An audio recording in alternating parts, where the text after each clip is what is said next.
اور یہ ہماری شریعت کا مسئلہ ہے. ہمیں پیارے آقا صلی اللہ علیہ وآلہ وسلم کی اگر سیرت پر عمل کرنا ہے, آپ کے بتائے ہوئے احکام پر عمل کرنا ہے, شریعت مطہرہ صلی اللہ علیہ وآلہ وسلم پر چلنے کی کوشش کرنا ہے, تو ضرور ہمیں آج کے دور میں بظاہر آپ کو دکھ رہی ہیں کہ کٹھنائیاں ہیں, دشواریاں ہیں, پریشانیاں ہیں, لیکن حقیقت میں یہ دشواریاں نہیں ہیں, یہ پریشانیاں نہیں ہیں, یہ کٹھنائیاں نہیں ہیں. اس لیے کہ آپ ایک دنیا دار کو دیکھ لیجئے, آپ ایک تیر انداز کو دیکھ لیجئے, آپ ایک بھالا پھینکنے والے کو دیکھ لیجئے, جنہوں نے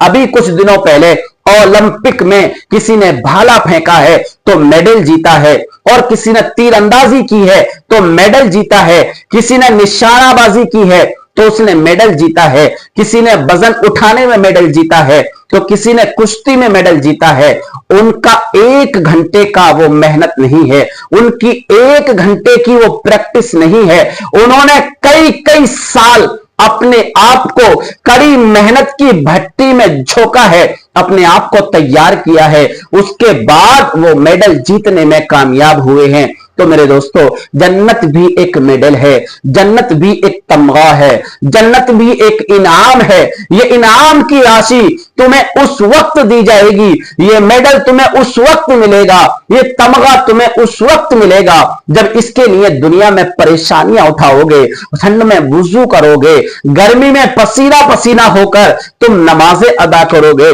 قرآن کی تلاوتیں کرو گے, اپنے سر کو سجدے میں جھکاؤ گے, گناہوں سے بچنے کی کوشش کرو گے, جھوٹ کو چھوڑ دو گے, دغا بازی کو چھوڑ دو گے, فریب کاری کو چھوڑ دو گے, عیاری کو چھوڑ دو گے, مکاری کو چھوڑ دو گے. ان سارے کاموں کو چھوڑنے کے بعد جب پیارے آقا کی سنت پر عمل کرنے والے بن جاؤ گے, قرآن کے احکام پر چلنے والے بن جاؤ گے, شریعت مطہرہ پر چلنے والے بن جاؤ گے, احکام خدا بندی پر عمل کرنے والے بن جاؤ گے, اللہ تبارک و تعالی تمہاری زندگی بھر کی پریکٹس کو, زندگی بھر کی محنت کو رائے گا نہیں جانے دے گا, اور تم کو میدان محشر میں ایک میڈل دے گا, ایک تمغہ دے گا, ایک ٹرافی دے گا, اور وہ ٹرافی جو ہوگی وہ جنت کے روپ میں ہوگی, جہاں پر آسانیاں ہی آسانیاں ہوں گی. اب غور کرو میرے پیارے اسلامی بھائیوں, آپ اگر دنیا میں رہ کر کے جنت کمانا چاہتے ہو تو یہاں پر نمازیں پڑھنا پڑیں گی,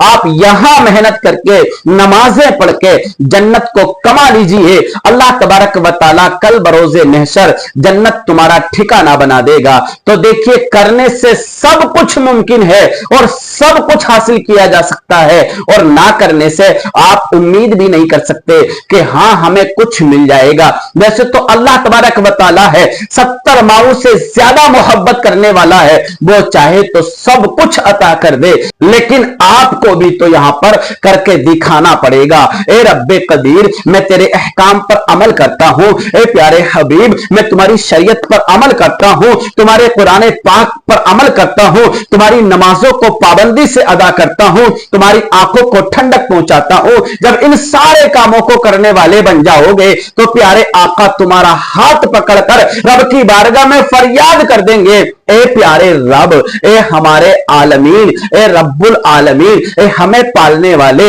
اے ہمیں دیکھ ریکھ کرنے والے, اے ہماری پرورش کرنے والے, اے ہمیں پیدا کرنے والے, یہ میرا خادم ہے, میرا غلام ہے, میرا ادنا امتی ہے. اے رب قدیر, اس کو تجھ سے بڑی امیدیں تھی, اس سے جتنا بھی ہوا اپنا کام اس نے پابندی سے کیا ہے, اپنی مزدوریاں اس نے پابندی سے کی ہیں. اے اللہ پاک, تو اس کی مزدوری عطا کر دے, اس کا انعام عطا کر دے. تو اللہ تبارک و تعالیٰ کی بارگاہ میں جب نبی فریاد کریں گے اور تمہارا ہاتھ پکڑ کر فریاد کریں گے تو اللہ تبارک و تعالیٰ ضرور اللہ کے نبی کی فریاد کو سماعت کرے گا, اور تمہارے لیے ایک بہترین ذریعہ جنت الفردوس میں تمہارا ٹھکانہ فرمائے گا. تو شاید میری بات آپ کو سمجھ میں آئی ہو تو ضرور ویڈیو کو لائک کریے گا, شیئر کر دیجئے گا. اللہ حافظ.